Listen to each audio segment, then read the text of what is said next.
So 1975 saw the release of Masque, the third album from Kansas, and 50 years on, we're diving back into this classic of American prog rock.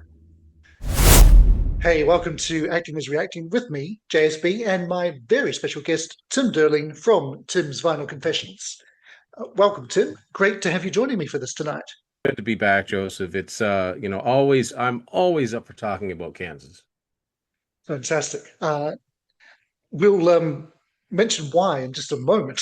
But to revisit this classic album and drive our discussion, we will be selecting four of the album's eight tracks to spin, and I'll explain that process a little bit more as we go along. But yeah, Tim is, of course, a massive Kansas fan, and as previously discussed on this channel, is the author of this little thing here, Let It Be Your Guide, the Kansas Album Review, which we're, getting the plugs in early, but it's not just a plug, it's also to point out that we do have at least one of us here who knows what they're talking about, hopefully, when it comes to this band. Hopefully there's two of us who do, but well, the course of the next little while will unleash whether that is the case or not. So, with that said, I will put my guest on the spot and ask you, Tim, how important is this album in the history of Kansas? It's very interesting because this was one of those cases where you had a band that was so prolific. It was the second album that they put out in 1975. They'd already released their album Song for America earlier that same year. So, I long for those days because obviously I wasn't, actively buying music back then, but I love the idea of just here comes another album and here comes another album and here comes another album and they were just turning them out. I think that this album represented kind of a turning point in their career because their early albums sold modestly in the Yeah, States. They weren't world-beating multi-platinum albums, although on the strength of the albums that followed, all three of the first three Kansas albums eventually earned gold status in the US. So they all sold 500,000 copies at least. But Masque was just the band further refining and trying to find that balance between progressive rock, sort of the boogie rock that they did, maybe a touch of southern rock, and a certain amount of commercial pressure was on the band yeah, because for Don sure. Kirshner, well-known rock impresario, discovered this band. He had a lot of faith in them, and they were signed to his, eponymous label, Kirshner Records, which was distributed by CBS. So Don Kirshner was not the source of the pressure, but CBS was coming down on him and said, these guys got to give us some hits. And Yeah. so I think that there's at least one song on this album that was kind of a blatant attempt at a radio song. It A wasn't failed successful. blatant attempt, as so many blatant attempts are. Yeah. But it didn't sound like Kansas. Yeah. But as far as the progressive longer pieces, they were just leaning into that side of their sound. And I know that there's a lot of longtime fans that swear by this album. It's not one of my favorites, but then I think this band had such a high mark of quality and workmanship that I really don't think they have any all-out clunkers in their No, not at catalog. all. So it's a very strong album. And again, you have to look at these guys were all in their early to mid 20s and they're doing this very, very sophisticated music. And, they're an American band playing progressive rock. So it's different than a UK band doing progressive rock. There are several songs on here which are, concert staples. You're probably going to hear them when you see Kansas live. Yeah, and we'll probably hear some of them tonight, but we might not because it's a unique format that we'll be using, which I will explain very shortly. But yeah, as it is a 50th anniversary and Mask was indeed originally released in September of 75, I am legally obligated to refer to the show as a 50-year flashback. 50-year flashback. Yeah, I'm afraid I was a Muppet in a previous life, or maybe just in this one. I'm not sure. Anyway, we are going to give it the random foreplay treatment. Now, what the heck does that mean? Well, in a moment, I will put the album on shuffle, and Tim and I will take turns to choose songs from the random order that they come up in. So, only eight songs on this album, so we'll just have a choice of two songs each time. But we are in the hands of the gods of randomness as to whether those choices are easy and obvious or ludicrously difficult. So, it's what I'd like to say is it's sort of like Russian roulette, but with more music and hopefully fewer fatalities.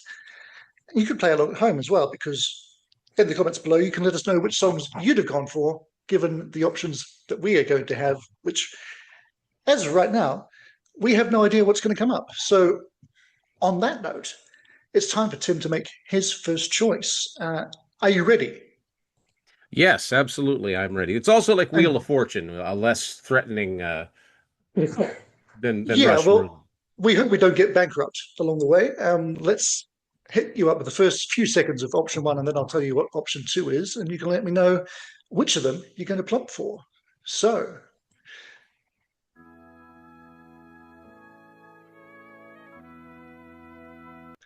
there we are. That's the first 5 seconds of All the World. And you can either have that or Mysteries and Mayhem. What's it going to be? I've got to go with Mysteries and Mayhem. That is one of their, that's one of those concert staples. They do that a lot in concert. It's a very frenetic song. It's one of their heavier songs, and it is extremely prog. There are, it's so good. It is one of those, it's interesting because if you know anything about, the history of Kerry Livgren and his sort of journey as a songwriter, and I guess journey as a human being, he went through several paths of different religions and trying to find something that worked for him. So here we have, way back in 1975, we have Mysteries and Mayhem, which references the mark of Cain and this nightmarish vision of him being, I interpret it as a Judgment Day type of situation where he's, a hooded judge and jury, and there's something chasing him. And I love the line, "Forever is a long time to live to spend in agony." So Yeah. it's a very sort of nightmarish vision. Great vocals from Steve Walsh. Trying to remember if this is one of the songs that he and Robbie Steinhardt duet vocals on. But I know Steve Walsh, uh, you know, Yeah, I think it is off the yeah, I think top it of is my too. So head. But yeah, they're great singing together, and it's also interesting that this is a song that Kerry Livgren and Steve Walsh co-wrote, because a yeah, lot of times it was either one or the other. yeah, that's interesting as well, because I can never really tell who wrote what in those circumstances. I kind of feel like these kind of tracks are mostly Kerry songs with a bit of Like Steve helping out, but like if I had to I mean, guess, they'd say, "Well, who wrote Mysteries and Mayhem?" Off the top of my head, I'd say, "Well, that sounds like a Kerry Livgren song," and it yeah, is, but it's a co-write. excellent. Well, let's give it a listen and see what we make of it with fresh airs. Here is Kansas, Mysteries, and Mayhem.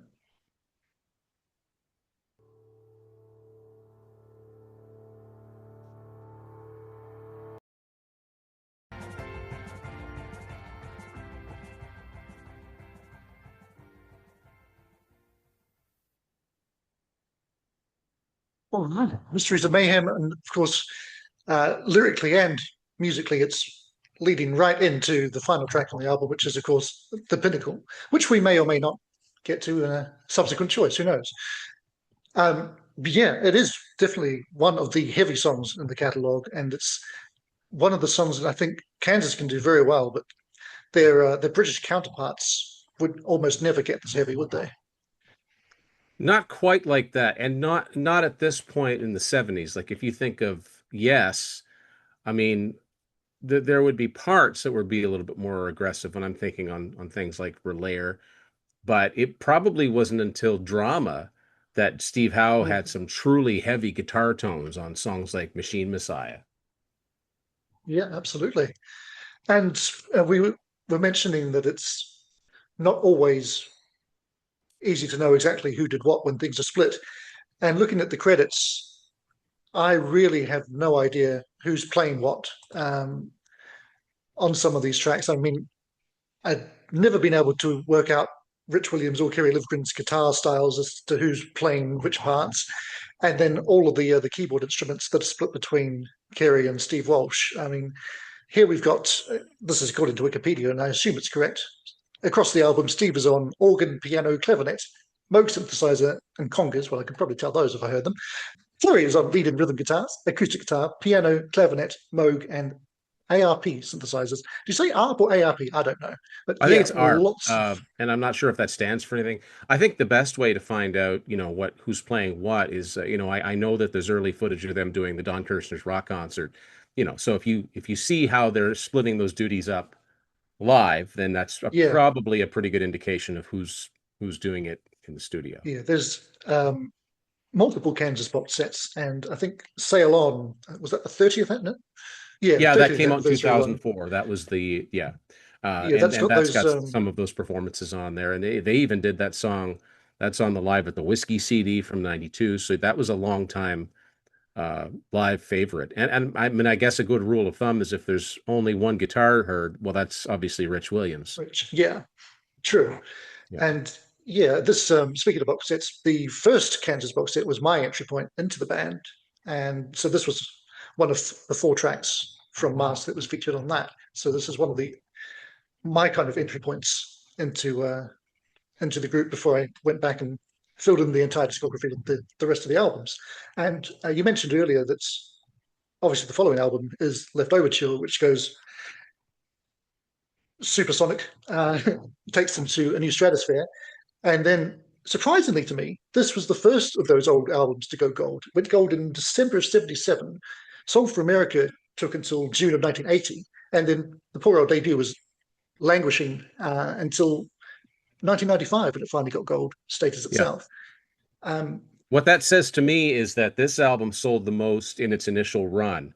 So I think that you'll find uh, that actually kind of makes a lot of sense. The first album's got to this point, then Song for America got a little higher, and then Mask got higher still. So it had less copies to sell to achieve gold. yeah, Once well, I they was hit wondering big and because fans started going it's hard back to, and yeah, yeah, it's hard to say with I've only got access to chart peaks. So Song for America actually peaked slightly higher at 57, and this was number 70. But I don't know how long they were in the charts each. But then I guess you've also got the point that once Leftoverture is out, then maybe the obvious next step for people is just to go back to the one previous album. yeah, that And could have been the one that most record stores had readily in the racks. yeah, it was still in the stock. Yeah. Yeah. So that's an interesting little factoid. And on that note, it's time for me to make my first choice. And let's see what I've got on offer. It will be between Child of Innocence. Let's hope for something rubbish to put that against, but it is. Oh, this is exactly the sort of thing that shouldn't happen. I've got choice of Child of Innocence or Icarus, Born on Wings of Steel. Um, That's a tough one. yeah. Well, we've started off heavy, so let's carry on in that vein. And I'm going to go with Child of Innocence, which is, I believe, this is a Kerry solo composition, but It is. Yeah, Steve and I've Robbie on got vocals again. got the record sleeve right in front of me. That's a Carrier soul pen song. Now, I've always thought that in the chorus of the song, it sounds like Axl Rose is joining them. Uh, I've never heard anybody else reference that, so I don't know if I'm going mad. But if you could listen out for it and let me know what you think. I think I know the part that you mean. Cool. It means I'm not going mad, but that would be a first anyway. So let's. Can't believe I'm not playing Icarus on this thing, but that is the nature of this whole exercise. It'll be interesting to see what comes up next. Anyway, one thing at a time. This is Child of Innocence.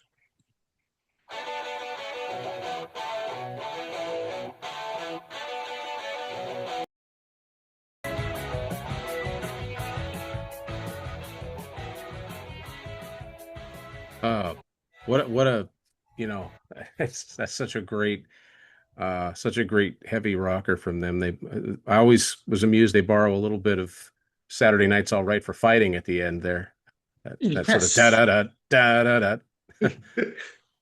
I think I know the As part that reminds you of Axl Rose. It's that really high "I will take you through the door." Yeah, yeah, just um, I've never seen anybody else reference that, but it strikes me every time I hear the song. And I'm not really a Guns N' Roses fan, but no, me neither. But I always hear it's Axl. also odd that the first line in the song is "Sweet Child." Yes. But yeah, Steve Walsh All, just all these searing high connections. vocals in that chorus, and I love Yeah. Robbie Steinhardt's vocals in it too. Like they were a great vocal duo. I always referred to them in the same way I liked in Journey when Steve Perry joined, but Greg Raleigh was still in the band. I really like the blend of Yes. their two voices. Very different. Yeah, they really lost something when Greg left and They Journey's case, and certainly did. obviously Yeah. uh, a similar thing happened to Kansas, of course, in the '80s with the various lineup changes Yeah. at that point in their history. But yeah, when they're together and firing on all cylinders, not just them but the entire band. I mean, the musicianship in this group is next level, isn't it? Now, I was remiss. I should have pointed out to anybody who's watching this and wondering, hang on, where's the music gone?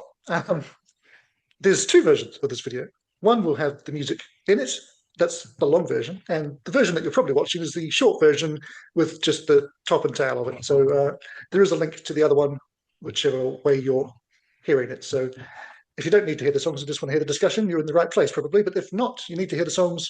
And if you haven't heard them before, you definitely should check out the long version below. Now, um, before we move on to your next choice, I just wanted to talk briefly about the this interesting cover art here, which Yes. Yeah. I It's believe was, quite striking. uh, yeah, I was in Vienna last year, and I didn't go to the museum that this is actually housed in, not knowing that it was there. I would have done a complete double take had I seen it, of course. But yeah, that's. I went to Vienna and didn't see this painting. That's the level of great story I tell on this channel. Um, but it's part of a series of four, the elements. So this is water, and fire is in the same museum, and then the other two that are in the series are in private collections, from what I gather. Um, but I've got a re-description of, in case anybody's trying to work out what exactly it is. It's a human face in a profile made up from different animals or objects, marine life in the case of this one, and it's a chaotic mess of sea creatures creating a woman's face. Her breastplate is a crab, turtle, and lobster, along with an octopus on her shoulder. And it says that the animals that make up her head are obscure, but a clear crown is formed by the spines on the back of a fish and long pieces of coral. So it's very striking. Yeah. And I like the And fact that the one thing that's not in this picture is water. yes, But I've also, the other question I always have about this is why did they not use their logo? Because the logo, one of my favorite rock logos ever, was introduced on absolutely. Song for America, yet they didn't stick with it. And they corrected the ship and used it for the next run of albums. But yeah, it's a striking cover, and it's the second time that they've used a piece of art that had already existed. Because of course their Yes. debut album is The Bleeding Kansas by John Stewart Curry. But yeah, this is a very striking album cover, and if you look into it now, I don't know how to pronounce the gentleman's name, Giuseppe Arcimboldo, Oh, and at least you had to go. I deliberately didn't mention that at all. yeah, and it's and I really don't know how to say the name of the museum. It's housed in the Kunsthistorics. Anyway, it's all on the back cover of the record here. But Oh, wow. Yeah, I've only ever owned this album and I think the debut as part of I think it's the first three albums in a little digipack oh thing with yes, one of those. no Yes, artwork or packaging or anything like that, yeah. which is rubbish, obviously. Always liked the Kirshner logo too. But This is what the record itself looks like. fantastic. You know, I can't name off the top of my head anybody else who recorded on Kirshner Records. There weren't many. I've looked it up on Discogs before, and there aren't a lot of names I recognize. There's one name that comes to mind is a singer named Sarah Dash, who I think she was a member of LaBelle, Okay. like Lady Yeah. Marmalade, Patti LaBelle, and she was a well-known background singer, but she did release solo albums through Kirshner. Other than that, I mean, obviously you've got Steve Walsh's solo album, Schemer Dreamer, and then Kerry Livgren's Seeds of Change. But no, it was a very small roster of artists, and then eventually Kirshner, after the Vinyl Confessions album in '82, it sort of did what a lot of smaller labels did and just went by CBS Associated. Similar situation with Ozzy Osbourne after I think the Speak of the Devil record. It wasn't Jet anymore; it was CBS Associated, and I think that eventually just morphed into Epic. So we have hit the point now where I don't know about you, Tim, but my two favorite tracks were my choices there, basically. There's still some gems to be found, though. So shall we press on and see what's in store for you?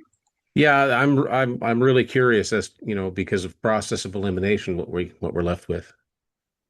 Yes, and obviously, once you've got your choices, anybody who knows this album, including us will know what my choices are going to be for the final song. But, for those who may be less familiar with the album, it can have the element of mystery still, but hopefully not mayhem as well.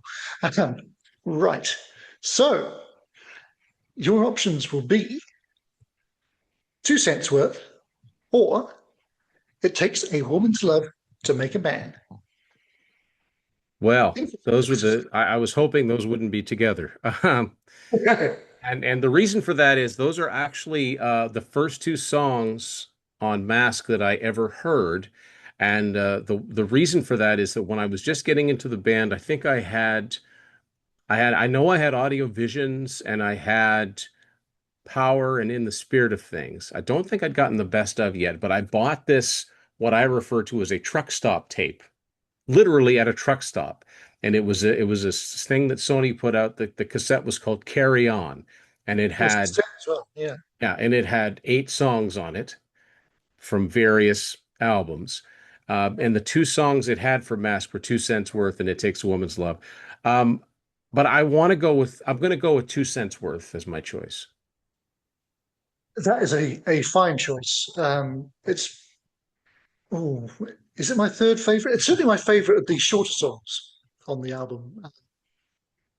And it's, a really, again, you mentioned how young these guys were. It's a really deep lyric for guys in their mid-20s, I think. It really is. It's some very serious pontificating on life at such an early age. So let's give it a fresh listen, as we do with all these tracks, to 2 cents worth. Here we go.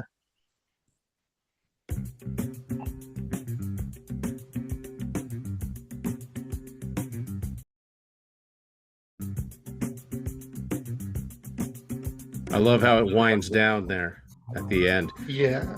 I mean, yeah, that's a little bit of Southern rock there, right? A little blues rock.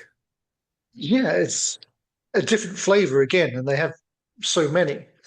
Yeah. And And it's very catchy. There's definitely there's good melodies in there. So I mean that could have been, that song could have been on the radio. I don't know if it was a single or not, but yeah, really like that one. Actually, that's a song that the band has done in more recent years because um, I can't remember if it was their last double live album or the one before, but they did a couple of albums where they did all of Leftoverture and a bunch of other songs, and then they did all of Point of No Return and a bunch of other songs. One of those they do 2 cents worth, and Ronnie Platt, the current vocalist, sings. It's great. Love the song, I need to and I check think those it gives a live different albums out. it's a different flavor for them. Yeah, totally. And I love Dave Hope's playing on that particular Dave track. Hope, I I mean, mean, I think all of those in general. guys are overlooked as players. No one ever singles them out as players, but Dave Hope is a great bass player. And Phil Ehart's drumming is always, right in the pocket, just as it should be. Complex when it needs to be. And, it's got, I think you've got Steve Walsh on some percussion there, some congas. There's Congas, some yeah. wah-wah guitar going on in there. It is Kansas, so it's not a simple blues rock song. There's Yeah. there's a modulation in the middle of it. There's a little violin. It's really good. They pack a lot into 3 minutes, that's for sure. Yeah, I yeah. don't know. I mean, it is catchy, and it's one of those songs that people could sing and not know, what they're singing about if it had gone to radio. I don't think it did. I think after It Takes a Woman's Love, they just wrote off any future singles from this album. And obviously, that was the choice you didn't go with, and that's the one we referenced earlier. That was a blatant attempt to get a hit single that was a bomb. And the band, I think it says in this book here. But it was only played live 3 times, so the band clearly Yeah, weren't massive fans of that either. I'm not a bootleg collector, but yeah, I don't, it doesn't show up much on there's a lot of live albums officially released, so and I've never seen it on there. And it's funny because when I hear stuff like Takes a Woman's Love, it reminds me of early REO Speedwagon, Yeah, like the pre-Kevin Cronin stuff. It really it could have come off one of those early albums like Riding the Storm Out. yeah. I mean, it was. I often wonder, and who knows which track I'm going to choose soon, but it may not be the one people would assume I would go for. But I can't help but think, famously, Steve Walsh suffered from writer's block going into writing the next album, Leftoverture, and I can't help but wonder if that is a large in large part a reaction to the feeling that his songs on this album were not Kansasy enough, and maybe he didn't quite know where, as a writer, he could find his place in the band at that point. It's interesting that you mentioned that because yeah, it's true. The songs that have survived the longest on here are Carey's songs. I think ego is a real thing, and Yeah. whether you mean to or not, it must be difficult to be one of two writers in a band and see the other guy getting pushed forward all the time over what you're bringing to the table. But whether that is actually related to that period of writer's block, I don't really know. But it's speculation that Yeah, no, it's an interesting it point seems valid. because that's if you look at the songwriting credits on Leftoverture, it's Carey did the lion's share, right? Yeah, absolutely. Uh, Speaking of "It Takes a Woman's Love," I don't know if you've ever heard the single mix, which, according to Wikipedia, is what does it say here? It includes additional guest vocals and segments far different from the album version. Um, I've not sort of, presumably it's somewhere to be found on YouTube to have a listen to, but I've never done that. Have you? You know what? I don't think I realized that it was different. I'm going to have to find out. Well, we won't do it tonight, but You'd think yeah, anyone at that some wrote a point. book on this band would know better. Well, you can't know everything, and it's a hefty tome. Hey man, it You is can't hard. cover a little thing. There's bound to be things that got missed and things that I just, if you weren't alive at a certain period, you just wouldn't know. Well, it But means you can do an expanded second edition. well, you know what it's The going to remaster. take. If the band puts out another studio album, I'm going to have to. Well, let's hope for that in many Yeah, ways. I really like to hear one more out of them because I think their last two have been spectacular. Yeah, and just on that note, I think we're in the same position in that we've both seen the band once. Yeah, I saw Am I them in right in thinking that? '94. 94, right. I saw them literally weeks before Steve Walsh left for the final time. Wow. And then they were coming to London on the Absence of Presence tour, but that was 2020, and we all know what happened there. So it got pushed back, and eventually just cancelled. And I think that's going to be the last time they even attempt to make it over to this part of the world. So I dare say I'm not going to see the existing lineup, which is a shame because they are, Well, you know, by all accounts, brilliant. I say this all the time, but for what it's worth, they don't come up to Canada that much either. So I've never seen them. You know, they're just not a band that they sold records in Canada like with Leftoverture and Point of No Return, but they didn't sustain it. So they're not a band that comes up here a lot, which is a shame. But yeah, no, I saw them in '94, and it was pretty much it was the live at the Whiskey lineup, I guess, or the Freaks of Nature lineup. That album hadn't come out Mm, yet, but what I remember about that is that they premiered the song Wheels from right. the box set, That which was hadn't come on out. the, It yeah, didn't come out until the end of that year, but I remember being very excited and knew, and that's how I knew to watch for it. nice. And how was, I don't know if you remember, this is a long time ago, but how did you find Steve's vocals on that night? Because it's a I period where mean, his voice was a bit rough. you're colored by seeing them live, right? But I do remember thinking he sounded better. You can take this for what it's worth. He sounded better than he does on the Live at the Whiskey CD. Yeah, It that's was good. I notoriously mean, rough. they did they surprised me with some deeper cuts. They did On the Other Side from Monolith, which made me very happy. They did the Bells of St. James from Oh, In the wow. Spirit of Things, which totally threw me off. Uh, they did I think they did Mysteries and Mayhem. I think that may have been the I don't know if they did Icarus or not. It was but it was a good show. I mean, they did Hold On. They did they didn't do Fight Fire with Fire or Play the Game tonight, but I wasn't really expecting those. But no, it was I was very happy to see them, and I was just I was just full on getting into the band, so it was just good timing they came along, and I actually had to cross the border go into the U.S. to see them, but it wasn't a long Right. drive. It So wasn't too yeah, many no, it miles. was a good show. I wish I don't know what happened. That's one of the shows that I don't know what happened to the ticket stub. I like to keep my ticket stubs, but that one's gone. Yes. I had a pile of them too. Of course, now you don't even get one. So, yeah, I mean, for me, Steve was retiring because he knew he was at the end of his tether, so to speak. But I thought he sounded really good and not on his last legs at all. But, that was one night. Maybe he had better nights and worse nights by that point. I'm not sure. But I was just thrilled to see him because I would have been disappointed to have seen Kansas without him, at least the once. But Yeah. that said, I'd really love to see them without him now, just because Yeah, no, it's how well they're playing. Ronnie Platt does a fantastic job. Zach Risby, it's a strong lineup now. There is one song left to come, and if you have been playing along at home, you'll know what the choices are going to be for me. But I'll go through the process just so that I'm being consistent. So, of course, my choices are not that one. That was yours. So I've got It's You, um, or The Pinnacle. Now, the obvious choice here is The Pinnacle. It's the epic that closes the album. It's amazing. It's brilliant. And it's also 10 minutes long. And it's gone past midnight here. So on that basis alone, I'm going to go the opposite way and give us the nice little 2.5 minute tune to finish us up on. And one of the things I like to do, it doesn't always work because you don't know which songs are going to come up, but I like to give a different taste of the different parts of what makes up an album or a band. And in this case, it's going to give us an example of what Steve Walsh was bringing as a writer. And for me, while It Takes a Woman's Love was written as the single, I think they should probably have just gone with this one. I agree. I agree. So let's hear it and see what you make of it out there. As I say, it's a snappy little 2.5 minute tune, and it's called It's You.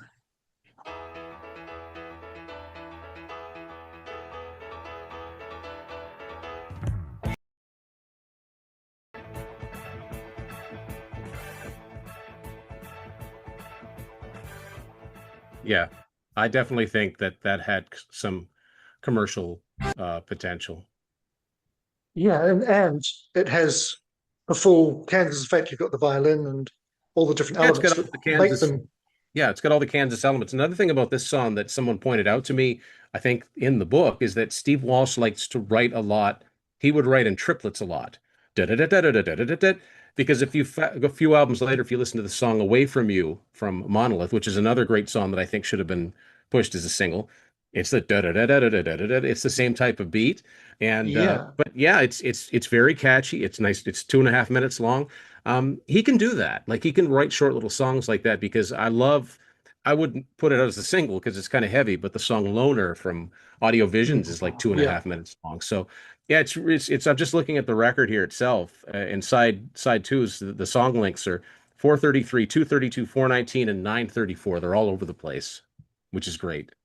yeah. It's great variety, and I guess they kind of were still finding themselves here, but uh, I like having a bit of spice, different flavors floating around. I really like when you have a band that took a few albums to really break. I like going back to those early albums and listening and thinking, there's nothing wrong with this, but I can Mm, see where it wasn't going to break through to the masses. But I am really glad that people did go back and rediscover those albums. yeah, for sure. And I think, I mean, we're almost at the end, but we can't talk about any of these classic Kansas albums without at least mentioning the name Jeff Glixman. Yeah, they're His well production work produced. on The this is, productions have held up well, I think.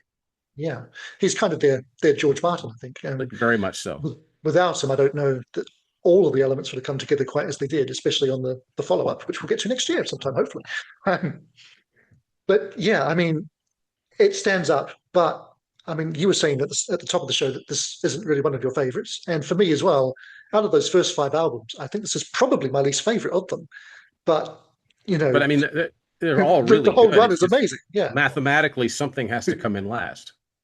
and I've been seeing lately a lot of talk of people saying that the worst of the first five is actually Point of No Return, and I won't stand for that slander. Uh, That doesn't make any but sense either. I mean, yeah, shorter songs, but they're still just as complex. So, yeah, uh, people have, as a gentleman we both know in one way or another, Pete Pardo will always say, we all hear things differently. Um, yes, absolutely. and that's definitely true. So, speaking of that, let us know what you heard differently today and what you would have chosen. I mean, I know most people are going to say, madness, I would have played the Pinnacle over Itsu, which, yeah, fair enough. But what would you have done on any of the choices, but particularly the Child of Innocence versus Icarus? Actually, Tim, I should ask you if you'd been given those two, would you have gone the same way as me, or plump I for think I would Icarus, have do you picked think? Child of Innocence too, simply because Icarus gets more play in concert. It's on more of their live albums. So Yeah. I just think more people need to hear Child of Innocence because it's such a fantastic song. Icarus is a fairly well-known of the longer Kansas songs. It's one of their probably their best known. I mean, it's as far as I know, it's the only one of their songs they ever did a sequel to. Well, yeah, exactly. They haven't. What could you do? Grit in the Wind? No, that wouldn't work. Yeah, yeah. Where an elderly version of the Wayward Son. And what is he doing now? So All right. Well, on that slightly frivolous note, that is our look back at Masque 50 years on. Huge thanks to Tim for joining me for this. And do make sure to check out Let It Be Your Guide if you haven't already. It is the perfect companion for diving into the full Kansas catalogue and is available to order from Amazon anywhere in the world. Now, thank you. we would love, of course, to hear from you. If you're a long-time Kansas fan, is there anybody out there who was such an early adopter that they had Masque before the band broke big with Leftoverture? I'd love to hear what you thought of this album at the time. Or anyone, of course, who came to it soon after Leftoverture. Are you one of those people who pushed this album to go gold? Or maybe there's somebody out there hearing these tracks for the very first time. I mean, stranger things have happened. If so, definitely let me know your impressions. And if you want advice on where to go from here, I will very happily give that to you. So let us know that, all of that down below. Meanwhile, YouTube has helpful suggestions of what to watch somewhere on the screen right now. And I will just say a final thank you to Tim and thanks to you for watching. And bye for now, but not for long. Acting is reacting. This does not mean acting again.